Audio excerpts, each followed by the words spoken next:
E hoje eu vou falar sobre a estreita relação entre a fibromialgia e o estresse.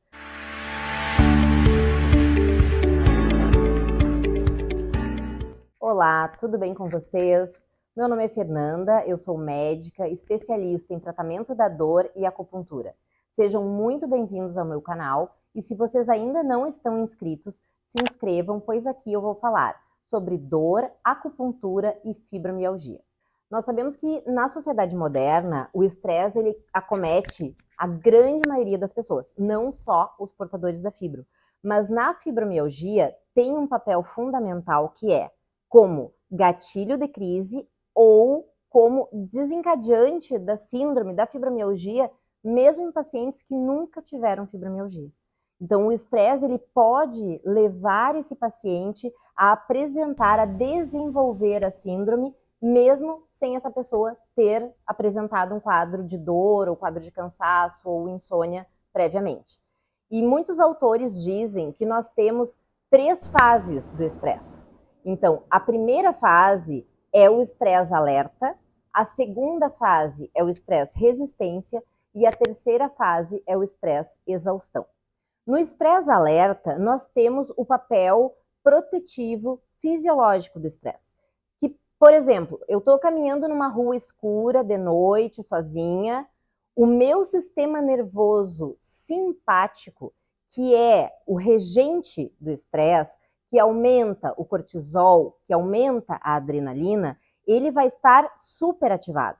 Os meus órgãos do sentido vão estar em alerta, por isso, né, fase de estresse alerta. Então eu vou estar com os meus olhos, com as minhas pupilas mais dilatadas, com a minha audição mais aguçada, a minha musculatura vai estar pronta para correr ou para me defender de um possível assalto, enfim. Então, a minha respiração vai estar mais ofegante, a minha frequência cardíaca vai estar mais alta. Então, tudo isso responsável pelo sistema, então, de fuga ou luta do sistema nervoso simpático para que eu fuja ou me defenda. Então, o estresse, nesse sentido, ele é favorável e ele é protetivo. Passando desta fase para a fase do estresse resistência, que infelizmente é a fase em que a maioria de nós nos encontramos, é aquele estresse em que nós estamos preocupados com atrasos, nós estamos preocupados em bater metas no trabalho, nós não estamos dormindo tão bem porque estamos com preocupação com os filhos, com situações familiares, com situações de doença. Então, é aquele estar preocupado, estar ansioso, estar estressado, com níveis altos de cortisol, níveis altos de adrenalina, que vão, num paciente normal, já vão causar contraturas musculares, já vão causar distúrbios do sono, cansaço, ansiedade. Imagine num paciente já com fibromialgia instalada. Então, esse paciente com fibro, ele começa aí a sofrer os abalos causados pelo estresse. E esse estresse resistência, levado adiante, ele chega à fase do estresse exaustão, que é quando o paciente esgota suas energias. Falando aqui da fibromialgia, é aquele paciente que já não tem mais de onde tirar energia para fazer as coisas, porque ele tem muita dor, ele está num quadro de ansiedade à flor da pele, ele já não consegue dormir, e isso vai levar este paciente à depressão. E a grande maioria do estresse se apresenta no fibromialgico como a fase de exaustão, esse estresse exaustão. Então, nós vamos evoluindo e isso se torna um ciclo vicioso, porque o paciente, ele está estressado, ele vai ter mais dor, ele vai ter mais insônia, ele vai render menos no seu trabalho, ele vai render menos na sua vida social, nas suas atividades familiares. Com isso, ele vai ficar mais estressado e esse aumento do estresse vai piorar a dor, vai piorar o sono, então a gente fica nesse ciclo e com uma dificuldade muito grande desse paciente sair.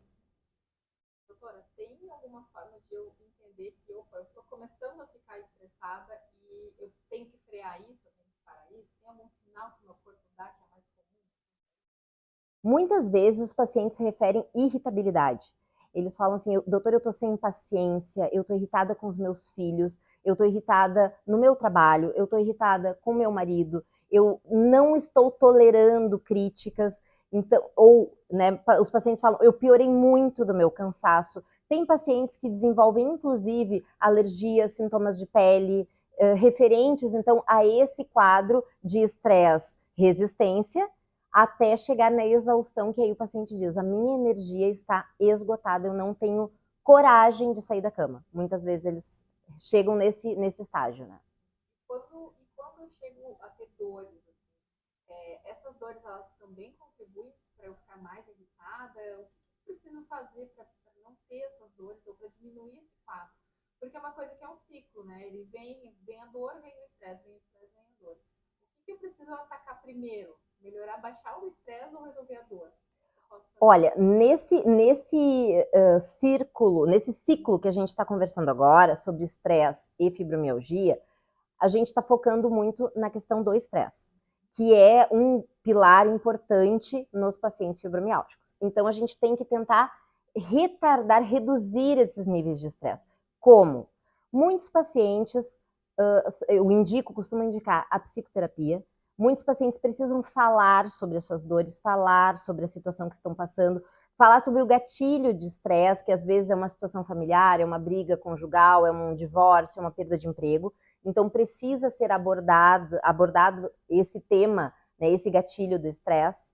Eu sempre oriento a atividade física, que libera neurotransmissores, libera endorfinas, libera serotonina, libera dopamina, que são neurotransmissores que trazem bem-estar para esse paciente também. Eu oriento a meditação, para que esse paciente consiga, através da meditação, e inclusive no consultório, quando eu faço acupuntura nos pacientes, para muitos pacientes eu coloco meditação. Por quê? Porque tanto a acupuntura quanto a meditação, elas ativam o sistema nervoso parasimpático, que é o antagonista, é o oposto do simpático, que é o do estresse. Então, o parasimpático, ele freia o cortisol, ele freia a adrenalina e ele aumenta o GABA, que é um neurotransmissor que a gente chama de inibitório. Então, ele vai desacelerar a mente, digamos assim, ele vai diminuir frequência cardíaca, frequência respiratória, vai trazer um sono mais reparador para os pacientes, porque ele também mexe no circuito da melatonina, então tende a melhorar o sono. Então, em muitos pacientes, alguns pacientes eu coloco música, que também faz essa ativação parasimpática. Em outros pacientes, quando eu faço agulhamento, os pacientes ficam de 20 a 30 minutos agulhados, eu coloco meditação, uma meditação guiada, e peço para eles focarem bastante, né, no que está sendo dito ali na meditação.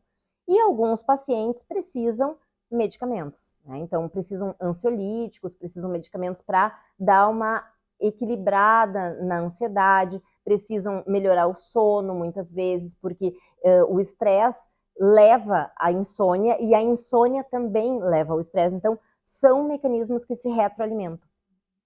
E tem alguma dor que começa assim, eu tô muito estressada e essa dor é mais como no ombro, é mais como no pescoço, ou já Sim. é um quadro, tipo assim, eu já chego com muita dor e eu já tenho fibromialgia, ou a fibromialgia ela começa assim, dá os sinais em algum ponto, ou é realmente uma dor em todo o corpo? Nos pacientes com fibro, geralmente a crise ela se instala com uma dor difusa, uma dor em todo o corpo, uma dor muscular difusa. Se o paciente não tem fibro ou não tem fibro ainda, não desenvolveu ainda, ou é um paciente que tem só dor miofascial, geralmente se concentra, né, pescoço e ombros. Muitos pacientes também têm a cefaleia tensional, então dói pescoço, dói ombro, o paciente contrai pelo estresse e começa a dor de cabeça. Isso é muito frequente, a cefaleia em virtude do estresse, em virtude da ansiedade.